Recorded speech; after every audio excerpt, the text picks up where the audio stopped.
ಹರೇ ಕೃಷ್ಣ. ಎಲ್ರಿಗೂ ನಮಸ್ಕಾರ. ವರಮಹಾಲಕ್ಷ್ಮಿ ಹಬ್ಬ ಬಂತು ನೋಡಿ. ವರಮಹಾಲಕ್ಷ್ಮಿ ಹಬ್ಬ 21ನೇ ತಾರೀಕು.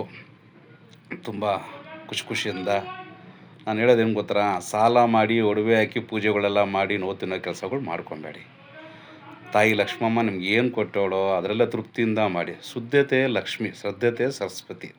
ಶುದ್ಧತೆ ಇದ್ರೆ ನೀವು ನೋವು ತಿನ್ಕೊಂಡು ಹೆಂಗಂದ್ರೆ ಹಂಗೆ ನೀವು ಪೂಜೆಗಳು ಸಾಲ ಮಾಡಿ ಪೂಜೆಗಳು ಮಾಡಿಬಿಟ್ಟು ಲಕ್ಷ್ಮಿ ಒಳ್ಳೆಯಮ್ಮಂದ್ರೆ ಖಂಡಿತ ಒಳ್ಳೆಯಲ್ಲ. ಇರಲಿ.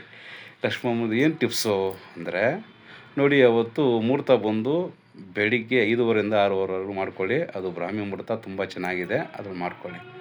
ಇಲ್ಲ ಗುರೂಜಿ ಆ ಟೈಮಲ್ಲಿ ಆಗಲ್ಲ ಅನ್ನಂಗಿದ್ರೆ ಸಾಯಂಕಾಲ 5:45ರಿಂದ 7:30ವರೆಗೂ ಟೈಮ್ ಚೆನ್ನಾಗಿದೆ, ಬೇಕಾದ್ರೂ ಮಾಡ್ಕೊಬೋದು. ನೋಡಿರಿ, ಒಂದೇ ದಿವಸ ನಾವು ಹೊಡ್ತಿದ್ದೆ ದೇವ್ರನ್ನ ಅನ್ನಂಗಿದ್ರೆ ಬೆಳಿಗ್ಗೆ ಪೂಜೆ ಮಾಡಿ ಸಾಯಂಕಾಲ ಕದಲಿಸ್ಬಿಟ್ಟು ಇದು ಮಾಡಿಬಿಡ್ತೀವಿ ಅನ್ನಂಗಿದ್ರೆ ಕಳಸಕ್ಕೆ ಹಾಲು ಹಾಕಿಡಿ. ಓಕೆನಾ? ಹಾಲು ಹಾಕಿಟ್ಟು ಪೂಜೆ ಮಾಡಿ, ಖಂಡಿತ ಒಳ್ಳೆಯದಾಗತ್ತೆ. ನಾವು 3 ದಿವಸ ಇಡ್ತೀವಿ ಹಂಗೆ ಕೆಲವು ಇಡ್ತಾರೆ, ಆ ಥರ ಮಾಡೋರು ಇರ್ತಾರೆ. ಆ ಥರ ಇದ್ದರೆ ಒಂದು ಪಕ್ಷ ಎಳ್ನೀರು ಹಾಕಿಡ್ಬೋದು, ಇಲ್ಲ ಗಂಗಾ ಜಲ ಹಾಕ್ಬೇಕು ಇಡ್ಬೋದು. ಈ ನೋಡಿ, 3 ತುಂಬ ಪವಿತ್ರವಾದದ್ದು. ಹಾಲು, ಎಳೆನೀರು, ಗಂಗಾ ಜಲ ಹಾಕಿಡಿ. ಡ್ರೈ ಫ್ರೂಟ್ಸು ತಾಯಿ ಮುಂದೆ ಇಡಿ. ಒಂದು 6 ಥರ ಡ್ರೈ ಫ್ರೂಟ್ಸ್ ಇಟ್ಟು ತಾಯಿನ ಪ್ರೀತಿಯಿಂದ, ಶ್ರದ್ಧೆಯಿಂದ, ಭಕ್ತಿಯಿಂದ ಪೂಜೆ ಮಾಡಿ.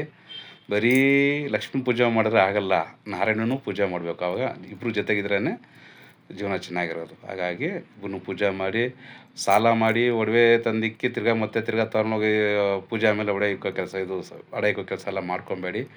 ಖುಷಿಯಿಂದ ಹಬ್ಬ ಮಾಡಿ. ದಯವಿಟ್ಟು ಅವತ್ತು ಯಾರಿಗಾನ ಒಂದಿಬ್ಬರಿಗೂ 5 ಜನಕ್ಕೂ ಊಟದ ವ್ಯವಸ್ಥೆ ಮಾಡಿಕೊಡಿ. ಖಂಡಿತ ಒಳ್ಳೆಯದಾಗುತ್ತೆ.